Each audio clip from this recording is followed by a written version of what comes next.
Taiwan's allies speak up at the UN General Assembly. Tuvalu calls for the admission of Taiwan as a member of the United Nations and its specialized agency. Businesses in Taiwan try to adapt as the U.S. announces a fresh batch of tariffs.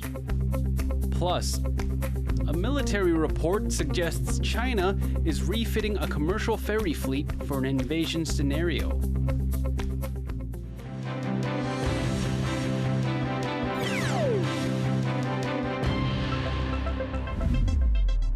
A warm welcome to TaiwanPlus News. I'm Leslie Liao. It's been a week since deadly floods inundated a town in Hualien. Premier Cho Jung-tai addressed the legislature about what the government's been doing to help victims. Our reporter Irene Lin has been following the story and is live from our office in Taipei. Irene, how is the premier and the legislature responding to this disaster? That's the Legislative Speaker Han Kuo-yu started the session today with a moment of silence for victims of the disaster in Hualien last Tuesday. At least 18 people were killed, and the town of Guangfu was buried in mud when a natural dam burst and sending 15 million tons of water downstream. Now, as for disaster relief, Premier Cho Jung-tai says the priority now is to help people in Hualien get back on their feet. 总统已经要求，也正式下令。 不仅国军全力投入救灾，要全部的救灾工作在中秋节之前告个段落，还给居民一个正常、基本正常的生活。 Now, as you heard, the president is pushing for fast recovery, and it seems the disaster has the government paying more attention to stopping floods before they could happen. Premier Cho Jung-tai restated his earlier pledge to create a 4-year flood prevention plan that's worth $3 billion, and that's going to be separate from a post-typhoon recovery bill passed a month ago, which allocates close to $2 billion to areas that hit hard by typhoons in 3 storms in July and August, including Hualien. The cabinet says some of that budget will also go towards helping Hualien this time, but opposition Kuomintang lawmakers are proposing a bespoke bill that's meant to help Hualien recover from this disaster. We'll be waiting on more details when they submit the draft. All right, Irene, there's certainly a lot to keep track of, but one more question. As Guangfu is being cleaned up, what does the town need right now? Well, people in Guangfu still need a lot of things, and that includes medical assistance, especially for the elderly and people with disabilities. And this also caught people's attention that volunteers in Guangfu have been needed medical help after stepping on sharp objects hidden in the sludge and from getting heat stroke after shoveling mud under the sun for hours. Now, the health ministry has been trying remote doctor's visits through video calls and used drones to deliver prescription medicine in areas where roads were cut off or blocked. Now, there's some good news. Tap water has been restored, though water pressure is low in some areas. Officials are also building a temporary river crossing that's meant to make it easier for resources to get into Guangfu, and that may be open in mid-October. Now, the president says he wants most things back to normal by Mid-Autumn Festival, and that's less than a week from now.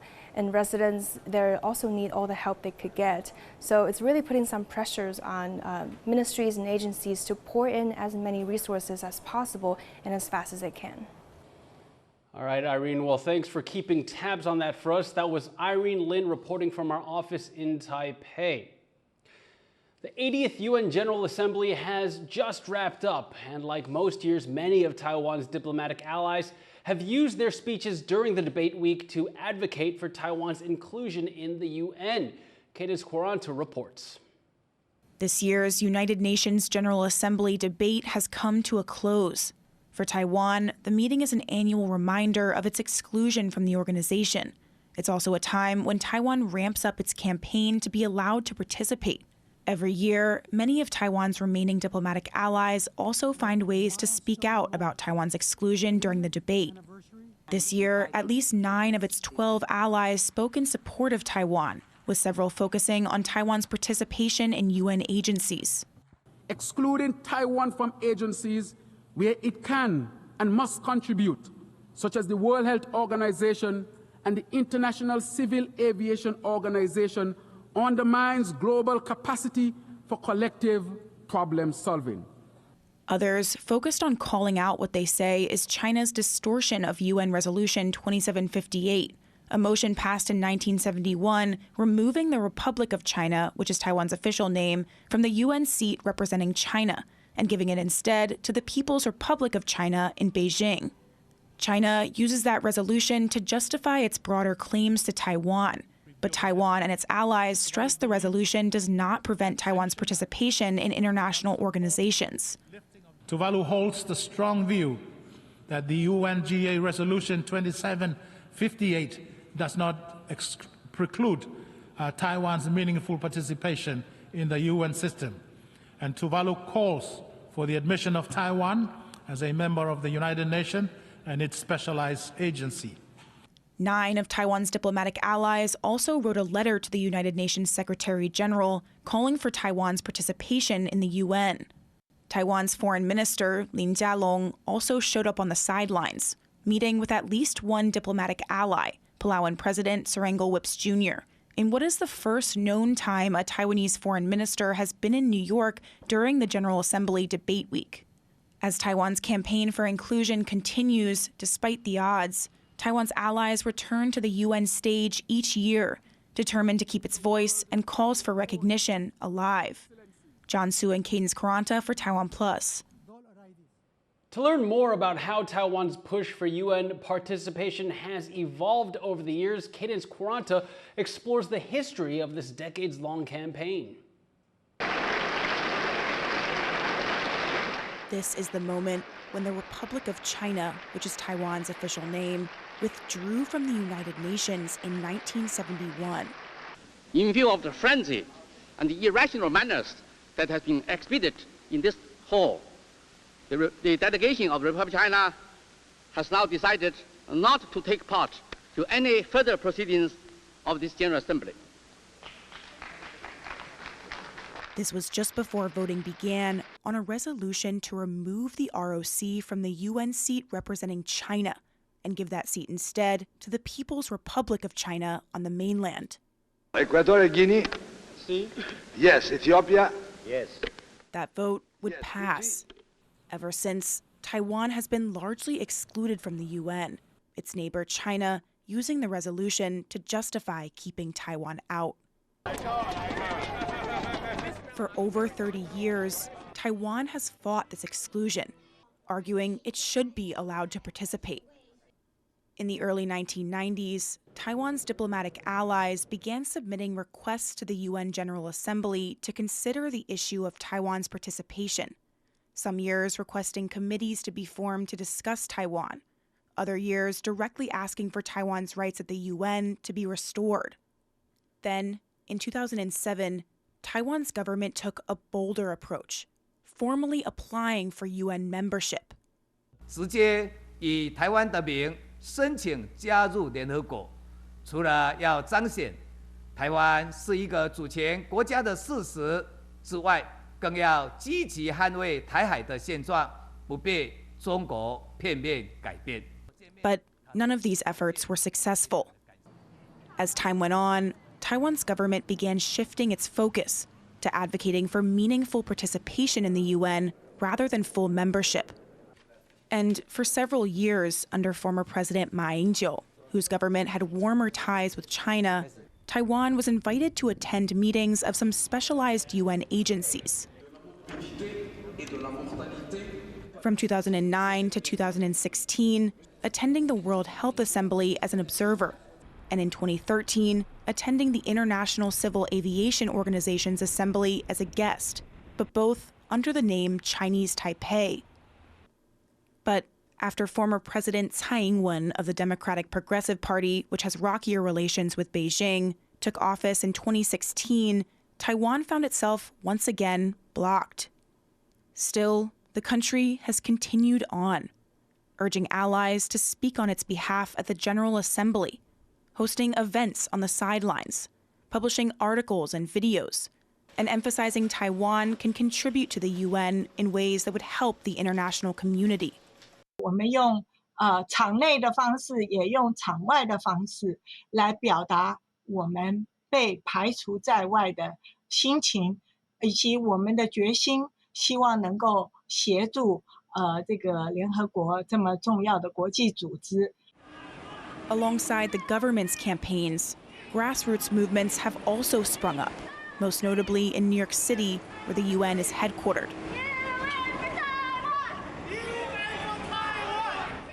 One group holds a yearly rally during the UN General Assembly.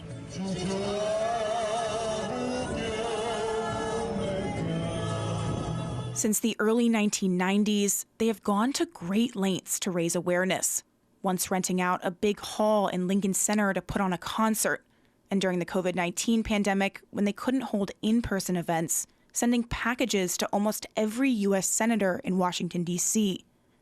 We need to remind people, despite the chance is low, despite we're in the very struggling point, but we are not giving up.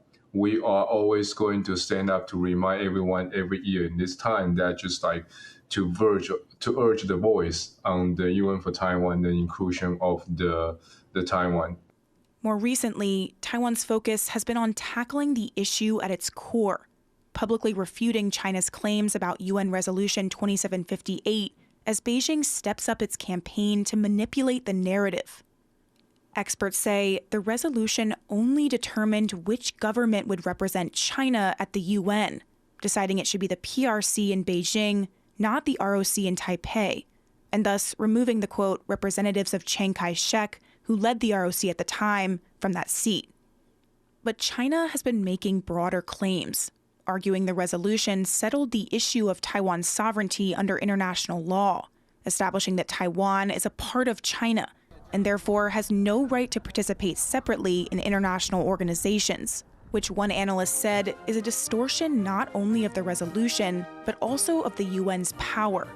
The General Assembly in the UN has the power to determine who may represent a member state, but the General Assembly doesn't have the power to determine the political status of any political entity. So this is really Beijing overstepping what the General Assembly is able to do. And Taiwan's government has increasingly been pushing back. In recent years, Taiwan has seen some progress. Its allies have spoken out against China's distortion of the resolution during the UN General Assembly, while other countries have passed motions challenging China's claims. Still, Taiwan remains largely excluded from the UN system, China's influence too great, and its 12 remaining diplomatic allies too few. For those that have a very close relationship with China and see that they get benefits from China and don't want to put that in jeopardy, then I think those countries just will continue to stick to their interpretation that 2758 just determined Taiwan's political status as part of China. Still, some remain hopeful. 我们的努力，我们有很多的挫折，因为都没有成功啊。可是呢，一步一步的是有进展。我觉得我们的外交官员的韧性是最强，因为每天都会面临中共的责难，可是我们基本上越挫越勇。So, even after so many years with limited success, Taiwan shows no signs of giving up on its goal of playing a part in the UN, believing firmly that it deserves a seat at the table. James Lin and Cadence Quaranta for TaiwanPlus. A recent U.S. military intelligence report has revealed that China is rapidly expanding its commercial ferry fleet as part of preparations for a potential invasion of Taiwan. The report, first laid out by the Australian Broadcasting Corporation, says that large Chinese ocean-going ferries have been modified to transport tanks and participate in amphibious operations. In 2022 alone, around 30 Chinese ferries took part in military exercises with China's People's Liberation Army. Taiwanese officials say they see the vessels as evidence of China's expansionist intentions towards Taiwan. To find out more about China's gray zone warfare and its military capabilities, our reporter Alan Liu spoke to Germont Lelari from the Institute for National Defense and Security Research. The report says that China has been expanding its commercial ferry fleet to better prepare for a potential Taiwan invasion. In your view, how effective have these non-military actions to pressure Taiwan been? I believe that China's non-military pressure tactics on Taiwan have yielded mixed results, successfully normalizing its presence, but failing to significantly alter Taiwanese public opinion or weaken Taiwan's resolve. If China were to use civilian ferries for military purposes, which is the focus of your question, it would have significant implications under international law, particularly the law of armed conflict, also known as international humanitarian law. This strategy intentionally blurs the line between civilian and military assets, which is a foundational principle of the law of war. They're not supposed to do that. So when does a civilian vessel become a military target? Under the principle of distinction in international law, parties to a conflict must always differentiate between combatants and non-combatants, and between military objectives and civilian objects. Civilian ferries are normally protected objects. However, this protection is conditional. A civilian vessel loses its protected status and becomes a lawful military target if it makes an effective contribution to military action. So some examples that would cause a vessel to lose its protection include transporting troops and military equipment, which is what we think is happening, or laying mines, gathering intelligence, assisting in a military blockade. When a civilian vessel performs these kinds of functions, military function, it can be targeted and captured. Taiwan's Coast Guard over the weekend reported that 2 Chinese research vessels had illegally entered its water, which suggests an uptick in gray zone activities from China. How do you think Taiwan can better respond? First of all, it can increase its technological upgrades for maritime surveillance. Second, Taiwan needs to develop a legal strategy, much like the Philippines is to document the infractions that China is doing against Taiwan. Taiwan's allies need to come in and say, yes, China is doing this, it's wrong. They need to mount a campaign. Besides all these other things, Taiwan needs to integrate its Coast Guard with its military, with a lot of things so that they work in harmony against Chinese infractions. With all these happening, the Washington Post also reported that Russia has been helping China bolster its air defense capabilities, with China bolstering both its air and naval power. What are some of the major lessons Taiwan can draw from these developments? What China is doing now is developing what we call in the military courses of action. These are ways that a country would pursue a war using different forces. What Taiwan needs to do is bolster not only its conventional defense capabilities, what it's doing every day and pushing back on the PLA and the Coast Guard, but also it needs to bolster its asymmetric capabilities. Also, Taiwan needs to enhance its air and missile defense, because when those airborne troops show up, they're going to try to take a port or airport. Taiwan needs to harden its critical infrastructure to protect it from being attacked that way. That was Germont Lelari, a visiting scholar at the Institute for National Defense and Security Research. From furniture to prescription drugs, the U.S. is putting a fresh round of tariffs on goods from Taiwan. Now some are quitting the U.S. market while others seek to adapt. John Van Triest has more. This furniture store in the central Taiwan city of Taichung has given up on the U.S. It's seen income drop 80% due to Trump administration tariffs. And with an extra 30% tariff on soft furniture coming October 1st, the owners have decided the U.S. market just isn't worth it anymore. 不合成本了，所以说我们就喊卡了。所以说很多的传统行业也是一样，包括我们做外销的，我们还是一直在转国内的一个订单。 Taiwan's government has been working to support industries affected by the U.S.'s 20% tariff on Taiwanese goods. But the country's International Trade Administration did not respond to TaiwanPlus's request for comment on these new tariffs. But furniture makers and Taiwanese exporters overall are not the only ones who will feel the burn from new duties. There will also be a 25% tariff on heavy vehicles, a 50% tariff on kitchen cabinets and bathroom vanities, and a 100% tariff on patented drugs made by companies that don't produce in the U.S. Some economists think specific countries like Japan, Singapore, and India could try to reach a deal with the U.S. to ease some of the pain on their medicine makers. There's also a view that industry will adapt, with supply chains spreading out to countries subject to lower overall U.S. tariffs. No matter where you move, then the tariff will be the same. But I think but companies will naturally assume, for example, some countries are safer than others. For example, Singapore, which doesn't have a trade surplus with the United States, will subject to lower tariff moving forward. So I think the idea is to diversify supply chain rather than permanently moving the facilities elsewhere. So I guess So, for example, the Chinese manufactured furniture will perhaps looking at different options, for example, Cambodia, Malaysia, and Indonesia.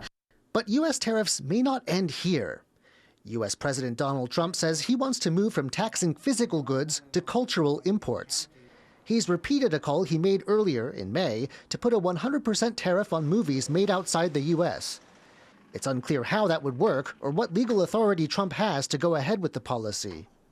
If the idea were workable, it would upend Hollywood's often cross-border production model. But in the industry, at least, it seems the idea isn't yet causing too much worry. Until it becomes more substantive than just a tweet, it's sort of hard to have anything to react to. You know, there could be a proclamation at some point, there could be a Federal Register at some point, notice, you know, and then you would get a little more meat on the bones in terms of, okay, this is what we can react to. And obviously anything they did would, you know, there would be a lawsuit saying that this is an illegal infringement on, you know, free speech and so on. But until there's actually some substance to react to, it's sort of hard to even take it that seriously, although you do have to certainly pay attention to it. Even if unworkable, the idea of a tax on foreign-made films shows that even over half a year into the second Trump administration, questions about U.S. trade policy may not be settled soon. Luffy Li and John Van Trieste for TaiwanPlus. All 27 EU countries have joined a Dutch-led coalition to revamp Europe's plans for the semiconductor industry. The coalition wants the updated European Chips Act to focus more on critical technologies, faster approvals, and better skills and funding. The current act aims to reduce reliance on foreign suppliers and increase Europe's share of global chip production. But earlier this year, the EU's finance watchdog said a goal of reaching 20% of the global chip market by 2030 was unrealistic. The coalition's new proposal for a Chips Act 2.0 was handed over to the European Commission on Monday. For more on this CHIPS Act push, our reporter Ai Chi spoke with Dai Ziyan, an expert in technology policy from a leading Taiwanese think tank, to find out why the coalition has taken this step and what the implications are for Taiwan and the rest of the world. Could you briefly explain what the changes are being proposed to this EU CHIPS Act? 他也意识到说，如果未来欧洲的半导体产业不能够掌握先进制程以及重要的关键技术的时候，那它很可能在未来的 AI 的竞争上、量子运算的竞争，甚至是在未来的这些先进通讯的竞争上面，都会落后于其他国家。所以在这一个背景之下，晶片 2.0 法案势必就会被提出来，然后希望能够增加欧洲在半导体相关的制程的优势、设备上的优势，甚至是强化未来欧洲在半导体人才训练产出的这一些数值跟数量。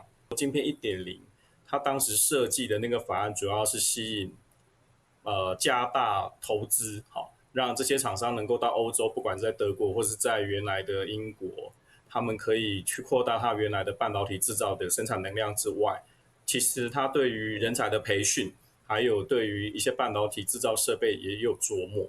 但是在 2.0 的这个方案里面，我们会看到他们更强化的是在于关键技术的这些开发啊。所以欧洲本来就有很强的一些先进半导体晶片的开发机构，那他们在这一些半导体制造设备的一个投资跟领先程度也是位于领先的地位。While the EU is backing the coalition to upgrade its CHIPS Act, the US is also ramping up its chip manufacturing. Considering both rely heavily on Taiwan's advanced chips, how might these moves impact Taiwan in the long term?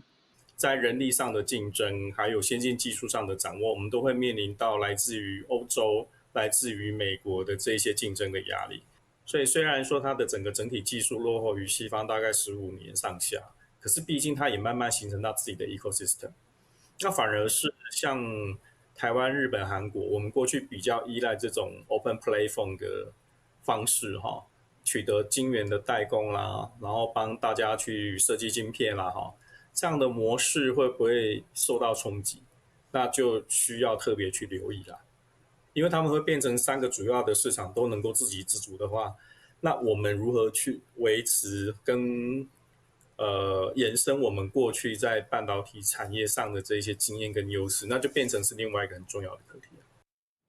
That was Dai Ziyan from the Zhonghua Institution for Economic Research.